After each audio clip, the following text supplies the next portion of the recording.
এক রাজার মন্ত্রী ছিল। সেই মন্ত্রী কথায় কথায় বলতো আল্লাহ যা করে ভালোর জন্য করে। তো একদিন রাজা কোনো এক কারণে রাজার হাতের নখ কাটিয়ে যায়। নখ কাটিয়ে যাওয়ার পরে সেই মন্ত্রী শুনে যে রাজার নখ কাটে গেছে। তখন রাজার নখ কাটিয়ে যাওয়ার সময় মন্ত্রী ওই কথা শুনে বলতেছে আল্লাহ যা করে ভালোর জন্য করে। এই কথা শোনার পরে রাজামশাই তো রেগে মেগে আগুন, যে কি আমার আঙুলের নখ কাটে গেছে, আর মন্ত্রী মশাই বলতেছে আল্লাহ যা করে ভালোর জন্যই করে। তো রাজামশাই রেগে বলতেছে যে আল্লাহ যা করে ভালোর জন্য করে, তাই তোকে আমি রাজ্যে জেলখানায় দিলাম। তো মন্ত্রীকে জেলখানায় দিলে পারে মন্ত্রী জেলে ঢুকার পরেও বলতেছে রাজামশাই আল্লাহ যা করে ভালোর জন্যই করেন। তো রাজার রাগ আরও বেড়ে গেল। তখন রাজা তার সাঙ্গ নিয়ে জঙ্গলে গেল হরিণ শিকার করতে।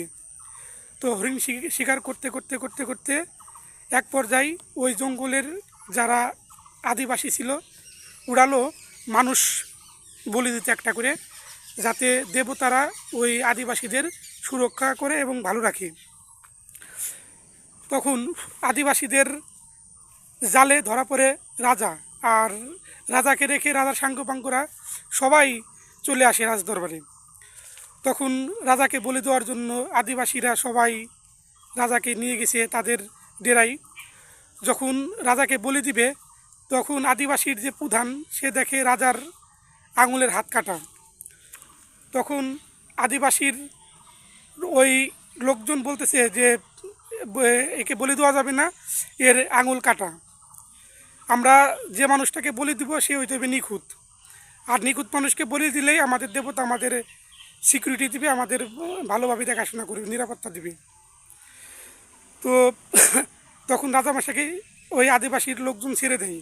ছেড়ে দেওয়ার পরে রাজামশাই এক ধরে মন্ত্রীর কাছে চলে আসে।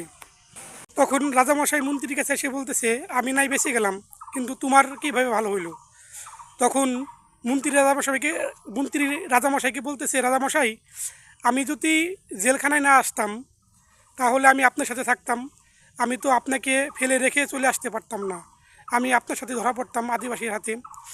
তখন আপনি নাই আঙুল কাটা, আপনি বেঁচে যাইতেন। আর আমার যে আঙুল কাটা না, আমি যে নিখুঁত, আমি তো বাঁচতাম না, আমার তো কুবাইতো ওরা, আমি তো বলি হয়ে যেতাম। এই জন্য আল্লাহ যা করে ভালোর জন্যই করে।